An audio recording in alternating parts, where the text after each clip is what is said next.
Good evening, everyone, and welcome to tonight's episode. What is the last one of interviewing people that we've conducted over the last 7 weeks, today being the 8th. Next week's episode, I'll be interviewed myself, which we'll touch on that a little bit later. Before we get into it, I just want to give a massive shout out to all those that have come on board. We've had, after tonight, will be 24 special guests that we've had. And I'd like to thank each and every single one of them that have agreed to come on board, along with all the followers for constantly tuning in and supporting the segment. So it's much appreciated for all you guys constantly tuning in and also reviewing the content when it goes up. On last week's episode, we had Tracy Huang, we had Danny Eunice, and also Christopher Olsen, otherwise known as Harry. If you happen to miss out on last week's episode, you can always go back to our war and review it along with all the other previous episodes. And for those that, friends that you have that don't have Instagram, you can always recommend them to go to YouTube at Ryde-Eastwood Ostag, and all the content is constantly put up there. I also want to give a special shout out to someone that I'm going to leave as anonymous for all the content that she's basically done in advertising this. So with all her help, this has been made possible. For this week's episode, we have Catherine Yu. Garni, I'm not going to even attempt to pronounce your name. I just don't want to make a fool of myself. And then lastly, the last special guest for all this will be Jamie Costi. So guys, make sure you give a thumbs up when you're tuning in. This is your last chance in getting into the draw, which I will give the details at the end of the episode. So make sure you're constantly giving the thumbs up when you're joining in, so then you can figure out how you can go into the draw to win a prize on the last episode. So let's get things started, and we'll bring our first guest on in Catherine Yu. Catty, how are you? Good, how are you? Not too bad. Thank you for coming on board. I really appreciate it. You're very welcome. Okay, so for most people, well, a lot of people know you, but for those that don't, let's start with where you started your career in tag. So I started playing OzTag in primary school for school, and then in terms of after school, I played at Ryde socially, and then for reps, I also played Ryde first. So I played for Ryde Rhinos in 2012. And then, and then I played Warriors. And so I sort of played mixed with them for a long time, for a few years, playing for like Ryde, and when we went to All Stars, and then we went back to Ryde and all that. And then in 2016, I moved to Fairfield to the women's division, and I played, I've been playing women since for Fairfield/Wolves. Yeah. Okay, well, talking about moving from Ryde to obviously Fairfield and that, you've obviously got a lot of rep experience. Can you tell us a bit about that? At the time, Ryde was a very different comp. It's before you came in, and it was a lot smaller. So when we played for socially and for reps, everyone sort of knew each other. And so it was very insular. And even when you went into the trials, well, there weren't really trials. You sort of got pre-selected for a closed trial, and even then they already knew who they wanted. And so I moved to Fairfield because they had the open trials, and it gave a lot more people the opportunity to play. So, yeah. Okay, so while people, obviously you've mentioned that you played for Ryde, you've also gone and played for Fairfield. You've played Nationals, you've played for Warriors, you've also played for Wolves. But let's talk about the next step up, where you played in the 2015 World Cup for Australia. Yeah, so in 2014, I got selected for Aussie. So I played World Cup for 2015 for Australia and New South Wales and all that. And yeah, it was really great. And it was a crazy experience and a step up, massive step up from Nationals. I think because, your talent in State Cup is sort of more spread out. And then when you get to Nationals, it's even more refined. And when you get chosen for the Australia side, it's even more refined. And it was just such an incredible experience playing with such talented players. Yeah. Well, talking about that one, all right, so last week when we had Tracy on, she's done the same thing where she's gone to Australia, then, she's also gone to China, and you've done the same thing as well. Yeah. Now, obviously, is this a personal choice of yours that now you want to go back and help the smaller nations in build to be competitive against the stronger nations? Not a Well, so I played mixed for Australia, Yep. and I played for 2 years, and I was playing on the wing, and I sort of got bored. So I moved into the women's because I just wanted to do more. I feel like with mixed, you play a very defensive game as a female, and in women's, it was just more exciting and more interesting, and it feels a lot more level. Like when you play mixed, if a boy makes a break, it can be very, very hard to chase down. Like a lot of the boys, you don't even have a chance. But with the girls, at least you're in a running chance for that. And so, yeah. And so since then, I've played a few nationals, wasn't selected for Aussies again. But going back to China was really good because I almost played for them in the first World Cup, but then I got selected for Australia. So playing with my heritage and playing with people that you know and have similar backgrounds has been a really good experience. Okay, so with China, now obviously in that China women's group, they are basically the second in the world, um, only behind Australia in that. But you're building a very core group there. Is it what's it going to take to really knock them off?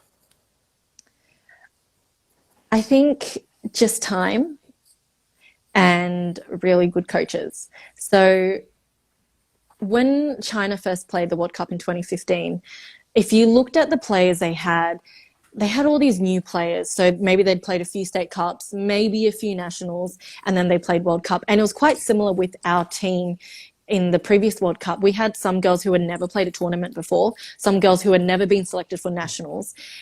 And we made this team to play in the World Cup.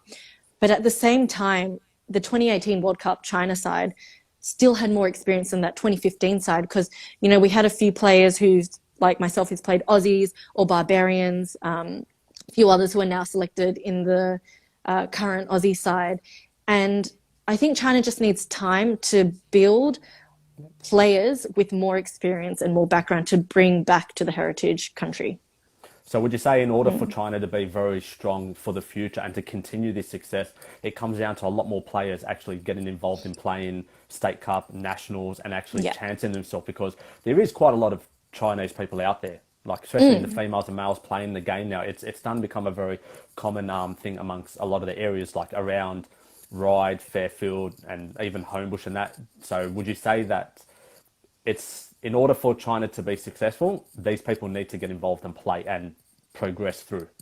Definitely. I think for China to improve, we just need people to really keep just trying. I think the most important thing is not to give up because, you know, success is when opportunity meets preparation. So, and all the China players just need to keep practicing and getting that experience so that we can build a better pool of players to choose from to then get the best team we can. Okay, before I head into the last two questions, I got something I want to ask you now. I've known you for a while now. A lot of people also do rate you very highly. You know, as a female, going from mixed to women's, what kind of work have you put in to basically get to the position that you're in now? Like for all those that are watching that want to like get to kind of your level, what have you done over the years to actually get to that point?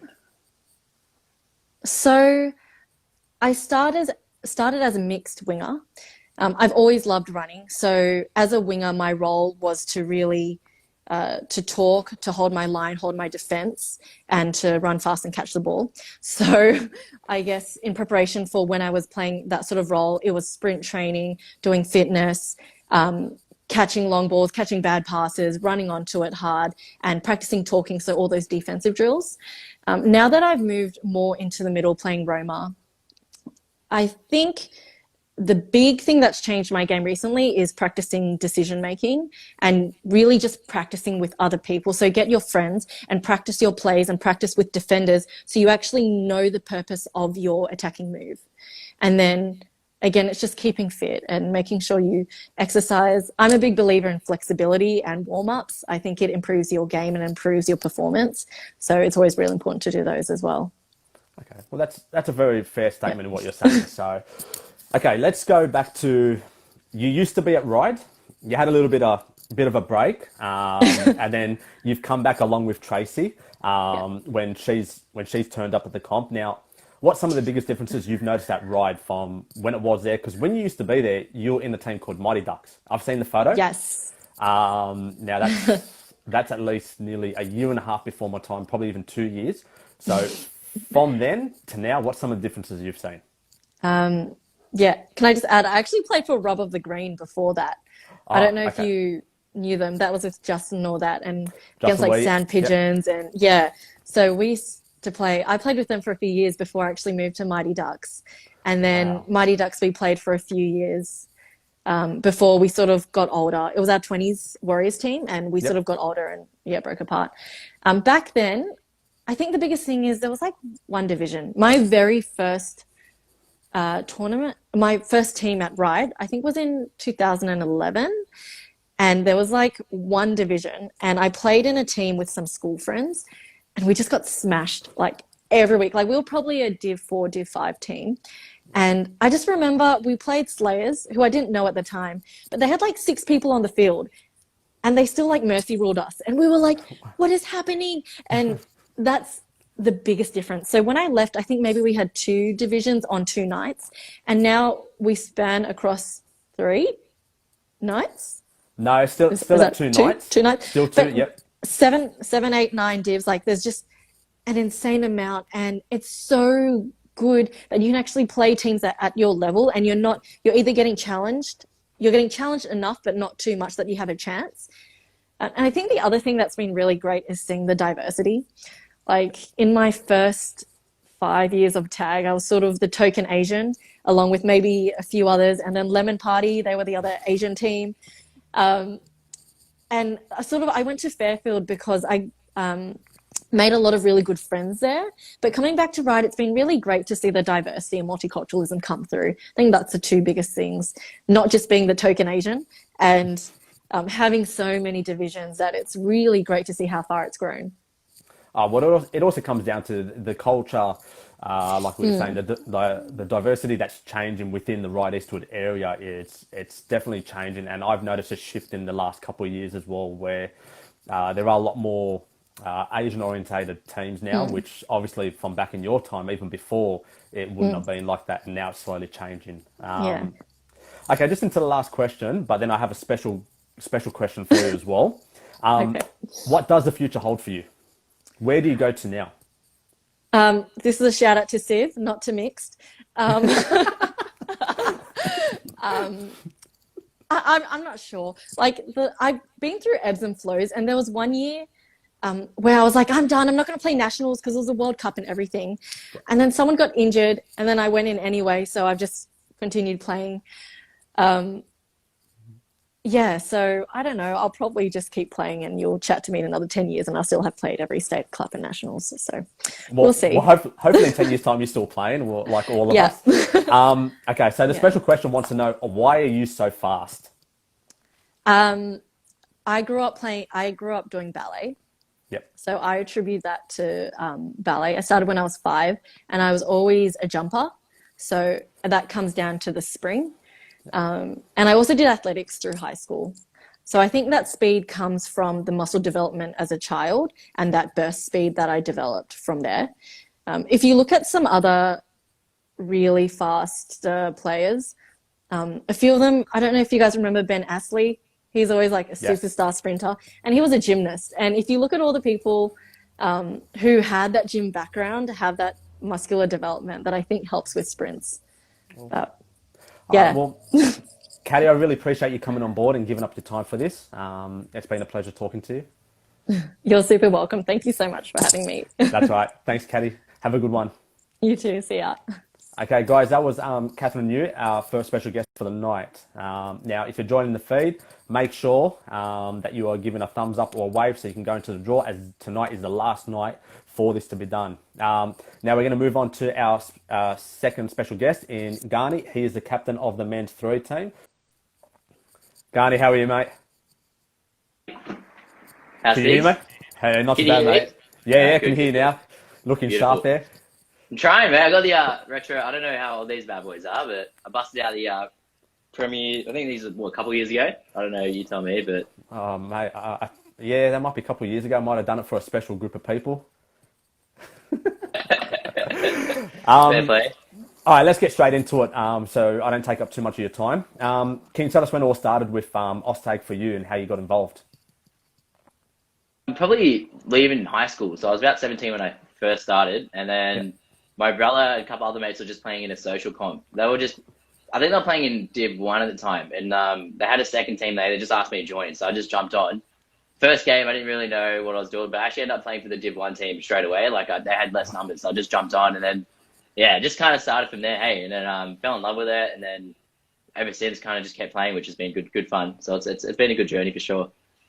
How what year was that in that you got involved? Years ago. So it would have been like 2000 and I reckon like 18, 19, maybe 2018 or even less than that, Wow. I reckon. Yeah. Okay. So it's been So good. so since then you've gone on and you've played a state cup for Canterbury Bulldogs last year. You've also played for Sri Lanka at the World Cup, if I'm correct.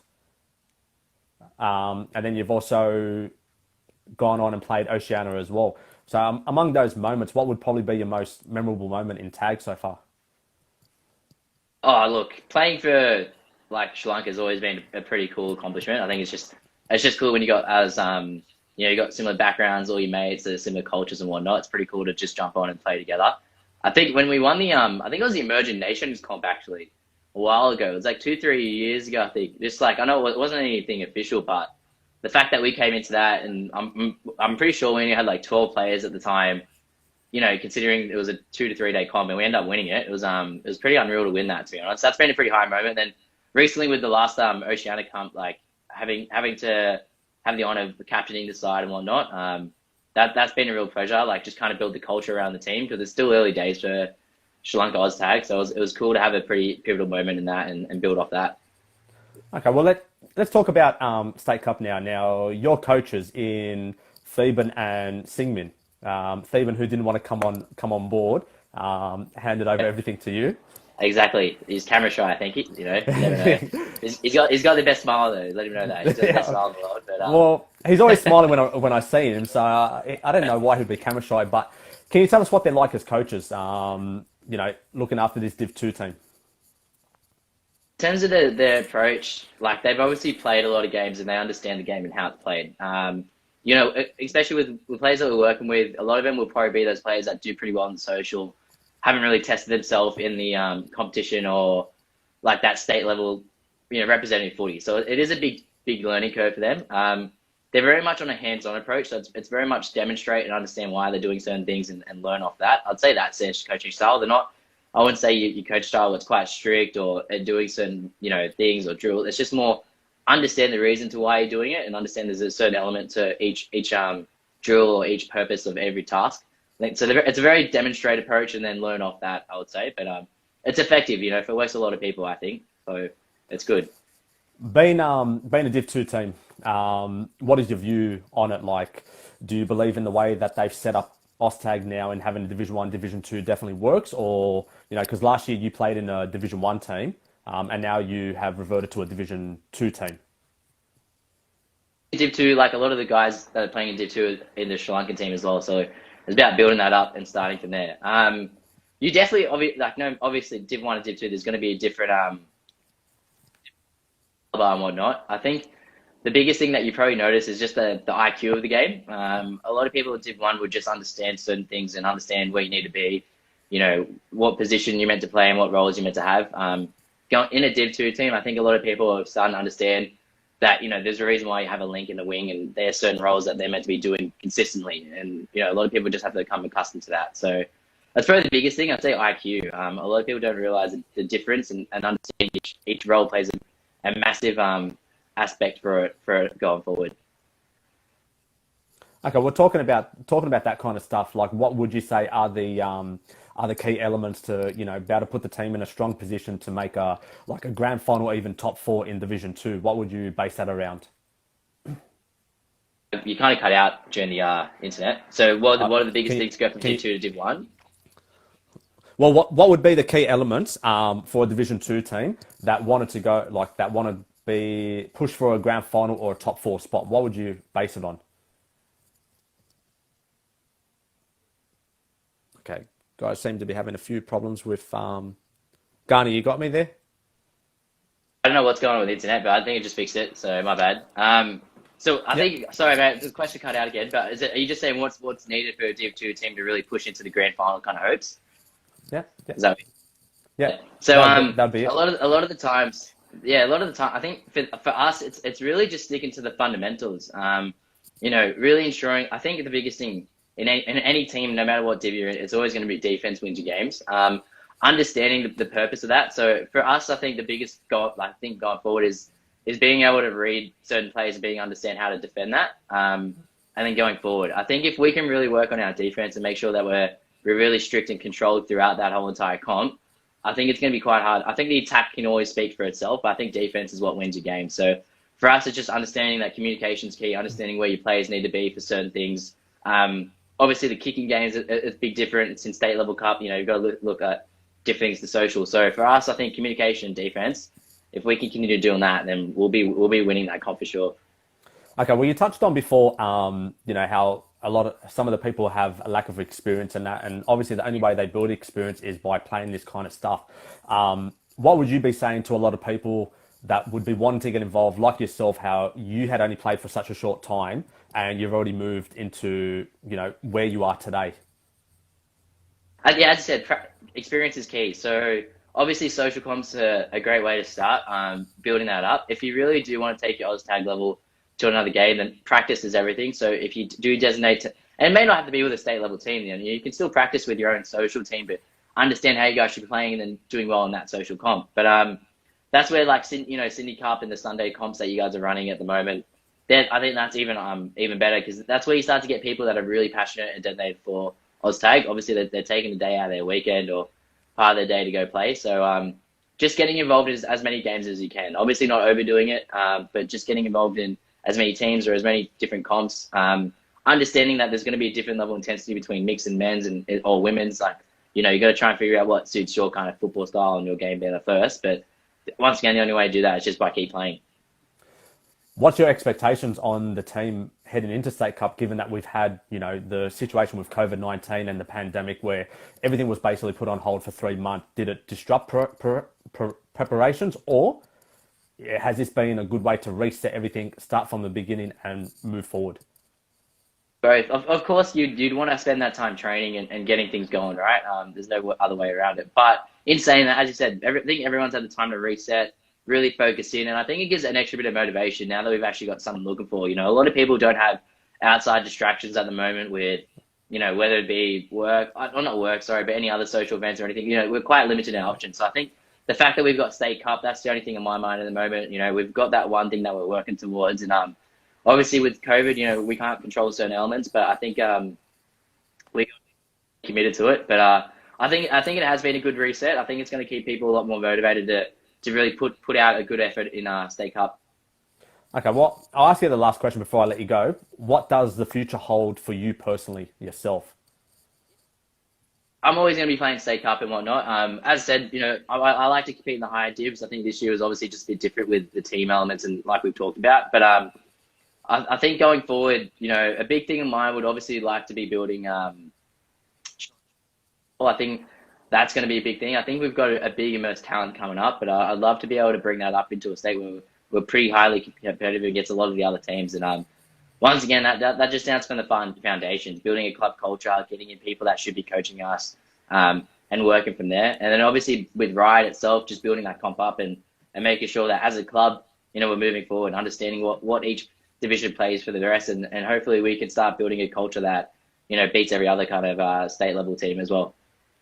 Well, mate, look, I really appreciate you coming on board and giving up your time, and I do wish you the best of luck in the tournament ahead, and hopefully you boys do really well in your preparation for it. Thanks, mate. Thanks for having me. Appreciate it. Shout out to everyone that's out there, and catch you soon, eh? Cheers, mate. Thank you. Take care. Bye. Okay, guys, that was our second special guest for the night. That was Garni, who is the captain of the men's 2 team. It's our third men's team for Ryde-Eastwood that we have.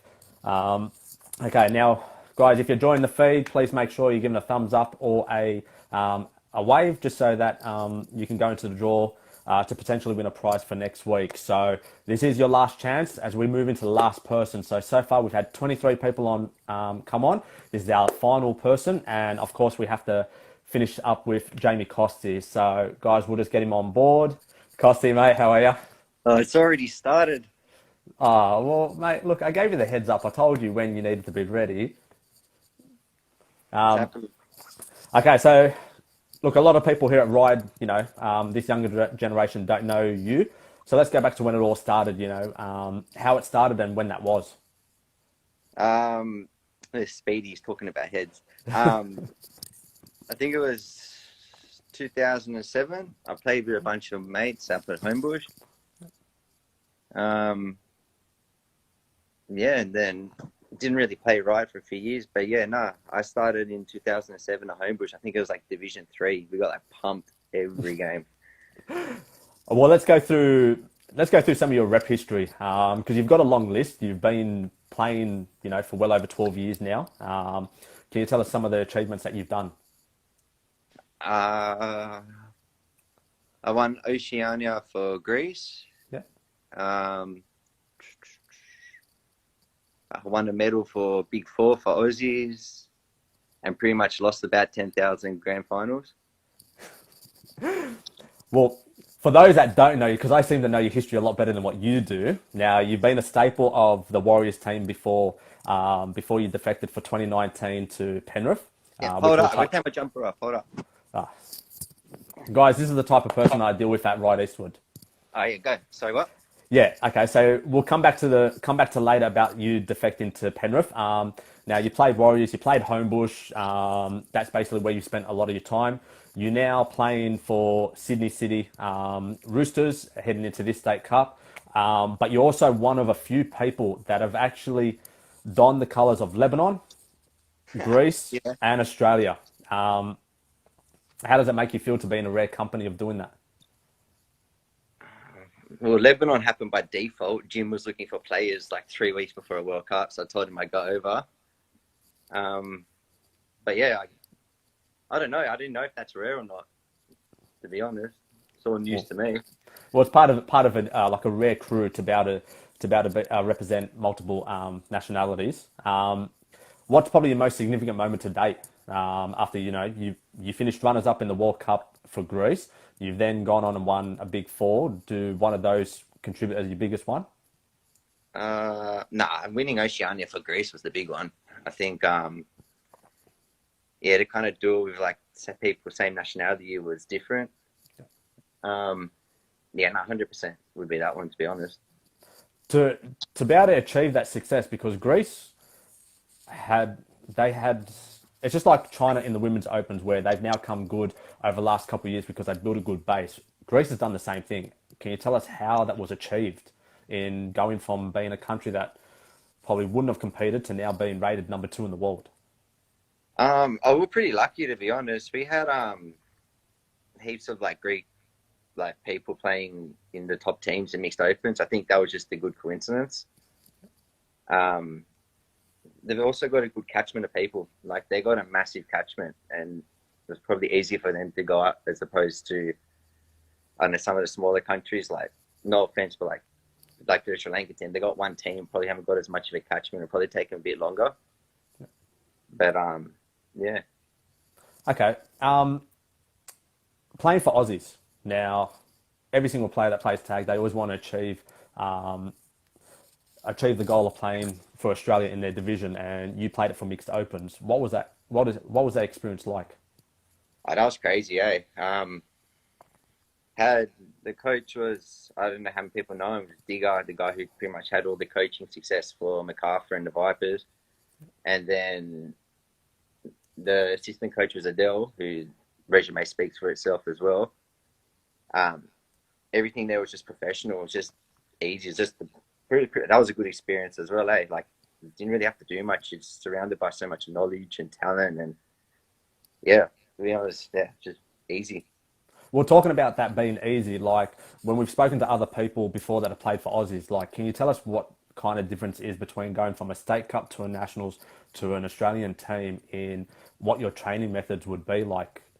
Does it get easier as you move up because you're basically the core players that you have, the 16 that you're playing with, are quality every single time you're moving up? Yeah, no, it gets easier for sure.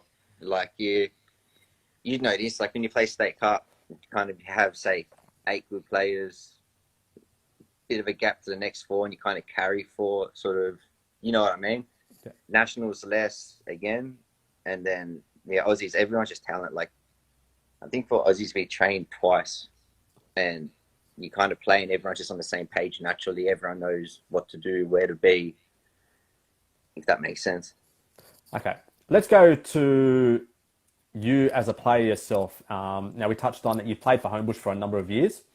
2018 Nationals, you played for Warriors, and then you've done I'm not going to say, I shouldn't use the word defection. You decided to make a change and basically don the colours of Penrith. Can you give us an elaboration as to what that was like in doing?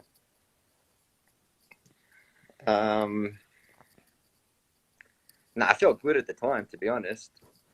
I don't know how to explain it without like ruffling feathers. Well, I knew personally that you needed a change. Yeah. Because you had become a staple of basically Sydney Oztag. It's the same thing as Selwyn, who, you know, is a life member of the club, has been around forever from the beginning, and he's now donning the colours of South. Would you say that a change has done you the world of good in experiencing something different instead of what you're used to doing?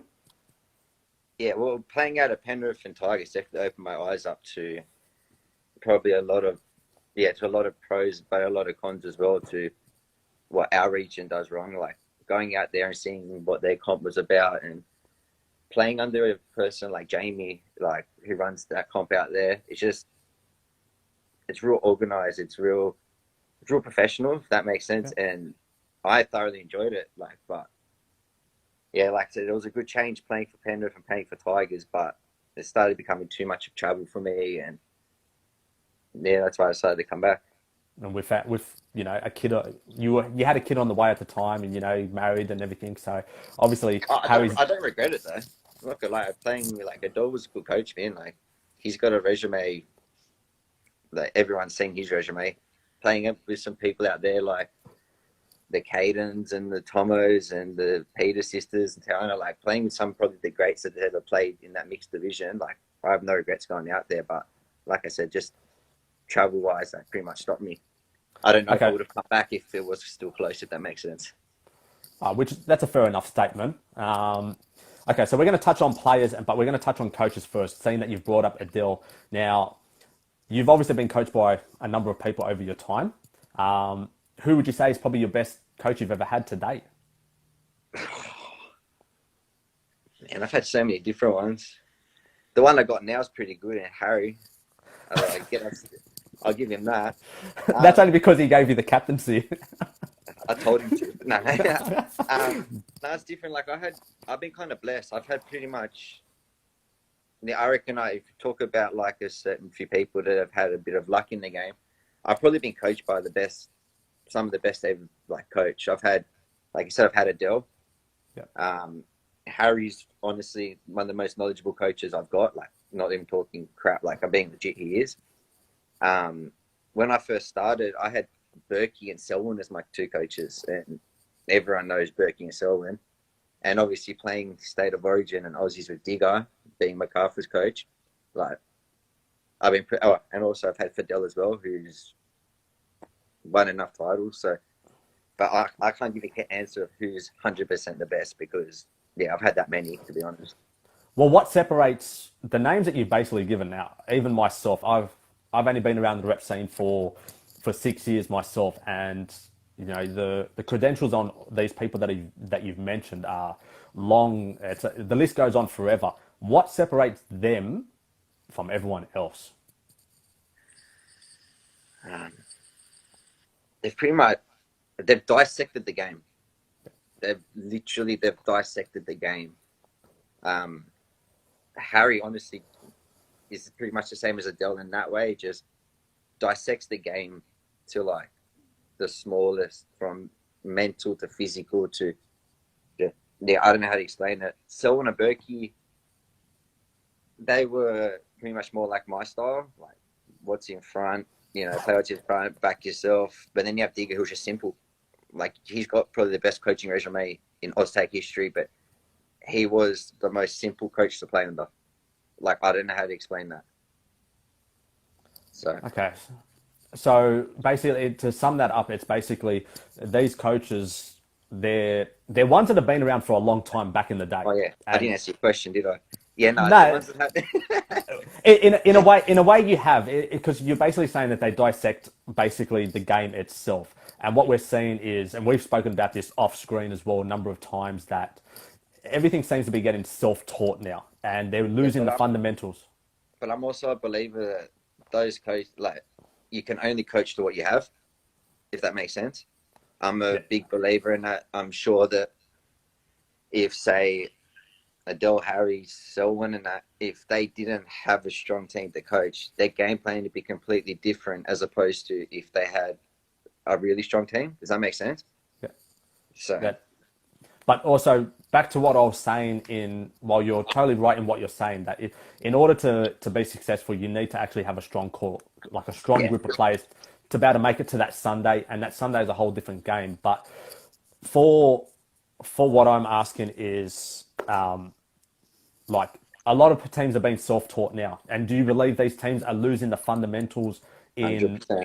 what it used to be when you first came onto the scene, with all these coaches like Fidel, Adele, everyone else around, like, are teams losing what made Oztag?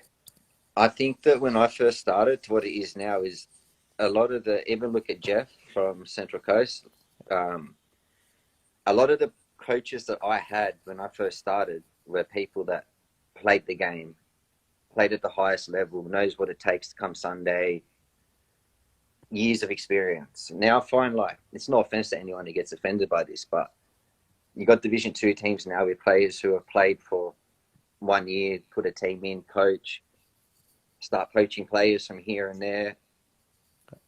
They haven't been taught, if that makes sense. Like it's hard to go forward if you don't know where you're going. Yeah, because it's the one thing we're noticing is that the teams they're watching videos and trying to dissect from the videos and watching other people without actually having someone out there and playing amongst the high quality players, and that's where Yeah. self-taught comes into play. I think Division 2's brought on a lot of the self-taught coaches, if that makes sense. Yeah, because the talented coaches, there is only very few out there, and now we've gone from what State Cup used to be in a small catering to X amount of teams to now being 200 teams, and Division 2 between the men's, women's, and mixed is you're looking at nearly, well, the men's Division 2 is like 20 teams, the mix is like 20 teams. You're looking at nearly 50 teams just in Division 2, so self-taught is going to come into play. Seeing that you've been around for so long, Here we go. Yeah. here we go. Okay, can you tell us some of the best players you've ever played with before? Really? Okay, all right. Let's make this an easy one then. All right, name your 5 best players you've ever played with. With or against? Now let's start with, and then we'll move against. Now, keep in mind, a lot of people that are going to watch this won't know some of the people you're talking about. Played with Jared Summit. Okay, so Jared Summit is a former first grader who now plays over in England. Yep. Berkey and Selwyn. Okay, Sure. so for everyone watching, Selwyn is a life member of Sydney Oztag. He has represented Australia on, I think, 12 or 14 occasions. Liam Burke is part of the men's 30s Patriots team. They've won back-to-back. He's represented Australia for a number of occasions. How many people? 5. Yeah, so that's 3 already. Let's go. 2 more. Ziad. Zaid Marabani, so he is used to be in the senior mix along with Liam Burke, moved to the men's 30s, and he's represented Australia countless times as well. And I'd be the biggest liar if I didn't say Scott Borg for the next one. Okay, Scotty Borg. Okay, Yeah, we've got enough time to do his resume. Same as Berkey and Selwyn, just not normal. Yeah, he's. I'm pretty sure in 2014 he was named world's best player in Oztag. He's represented Australia on countless times. Can you tell us probably the one thing, all these players, those 5 players you named, would have had all one characteristic that separates them from everyone else. What would it be? Just to sum it up. Just calm under pressure, man. They're just calm. Like I personally bogey tripped my heart out in grand finals numerous times, and it's at the end of the game, it's one thing. I've seen Berkey just turn the game on its head in a matter of 5 minutes, just because he's like one of the smartest players I've ever seen play. Yeah, I definitely know And that. someone will do something ridiculous, just pass a ball, come from somewhere that you just don't know how he got there. And then, I've just seen Jared Salmon and Zia just make people look silly consistently. Okay, now let's move into 5 players that you haven't played with, but you've played against. Clint Moss. So Clint Moss from out in Penrith. Yeah. He's represented Aussies on numerous occasions, and I believe he's playing mixed seniors now after moving up from 30s. Yeah. Matt Hardigan. I'll give him that. Matt Hardigan. I'm not sure who he is. He's like one of the stronger players out of Penrith. He's up at Queensland now. Yep. Man, this is a hard one. All right, give us one more. We'll make it 3 then. 3. Yep. Man, I don't know. Hey. No, I couldn't tell you another one, to be honest. That's too hard. Definitely too hard. All right. Okay, so look, obviously over your time in playing, you've played at the highest level. What has it taken for you to get to that point? Obviously, you would have had to work hard over that time just to be in that position. What did you have to do? I used to be so keen, I used to play 3 nights a week, 2 games a night, and I used to see all those guys that were wearing Aussie shorts and this, and like the gun players, and I always wanted to, I always wanted to be known as one of the best. I think that was a driving force, but I feel like for me to kind of get up that food chain, I never used to rock up to tag on a Monday, Tuesday, Wednesday, and then just play my game. Like that was training for me. I would try different stuff. I'd see if this would work. I would practice my tagging, and then I guess I was just committed to making it to the highest level, and I nearly got there. So for everyone that's watching out there that's going to go back and watch this, what would you be saying to everyone that basically wants to transition from social comp into reps and try and have some success given your wealth of experience that you've had? The first tip I say is a lot of people are playing Division 2 reps now. Don't be comfortable and stay in Division 2. Like there's a lot of players that can play Division 1 and push to go further, but they just choose not to because I think it's too hard. And just take every park game as training. Like to me, I'd rather rock up and play against a team on the Tuesday night as opposed to get up on a Saturday morning and go to the park and play with a bunch of people. That's me personally, but just don't give up and just keep having a crack. Okay. Well, before we head into the last, I've got 2 more questions to ask you before I let you go. Now you've been at Ryde for a long time now. You've helped me on numerous amount of occasions, and you've seen the change in the dynamics and the growth of it. What would you say has been probably the biggest turning point in Ryde?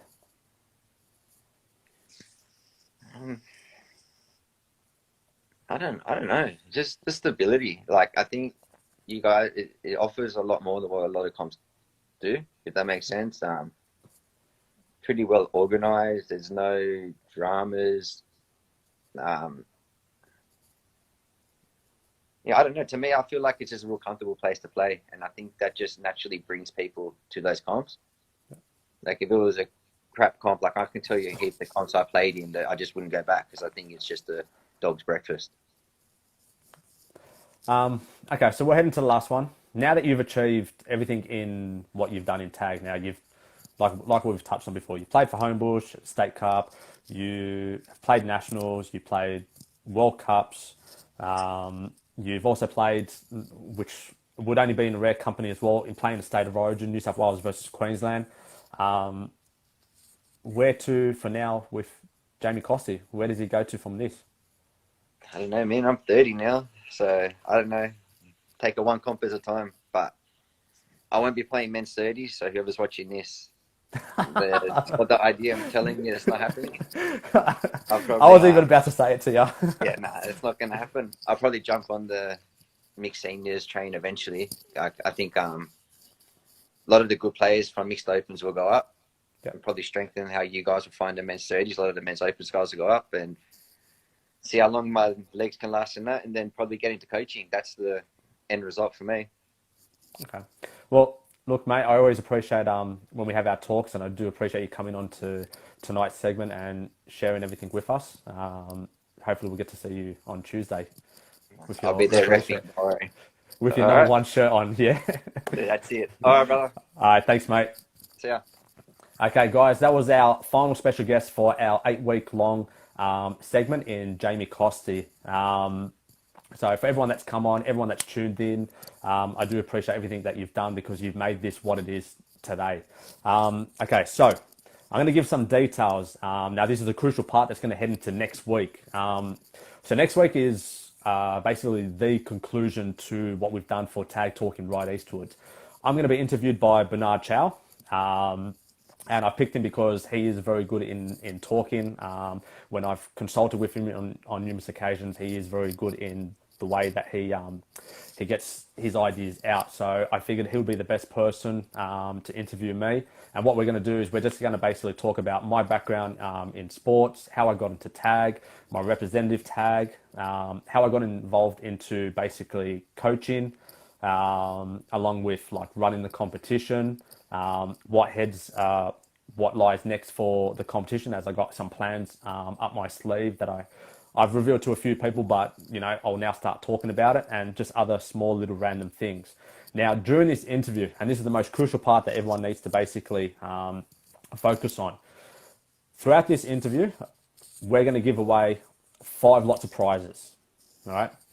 Now, the prizes are going to be, so I'll finally announce them. So for 5th prize, I'm going to give away 3 balls to 3 people on that. So that's 5th prize.